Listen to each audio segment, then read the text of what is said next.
Gvernijiet ġieli joqogħdu lura milli jieħdu azzjoni. Huwa għalhekk li s-soċjetà ċivili għandha taħdem għal iżjed inklusività fis-soċjetajiet.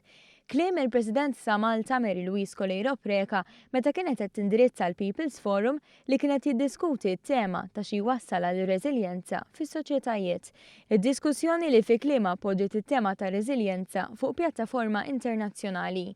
Il-President qasmet il-viżjoni tagħha ma' dawk preżenti. Dik li soċjetajiet reżiljenti huma soċjetajiet inklusivi u għalhekk li s-soċjetà ċivili għandha taħdem biex tikseb ekwità billi tkun eliminata s-sistema ta' esklużjoni li mmorru lil hinn mill-preġudizzji u permezz ta' ħidma sfiqa mill-komunità globali. Il-President Mary Louise Coleiro Preca qalet li l-inklużjoni għandha ssir fil-mod li bih tkun indirizzata l-immigrazzjoni. U dan billi sir ħidma biex ma jkomplux jintilfu l-ħajjiet. Għalhekk għandu jkun hemm apprezzament lejn il-migranti li jgħixu fil-komunitajiet tagħna.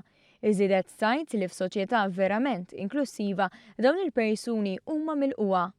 Talbet lis-soċjetà ċivili biex tibqa' tagħmel pressjoni biex kull individwu jingħata d-dinjità permezz ta' rispett u tama għall-futur. Saħqet li l-inklużjoni huwa proċess li wasal għal ugwaljanza fost kulħadd u li tneħħi d-diskriminazzjoni fuq il-ġeneru tal-bniedem, elementi bażiċi għad drittijiet umani u essenzjali għal soċjetà paċifika.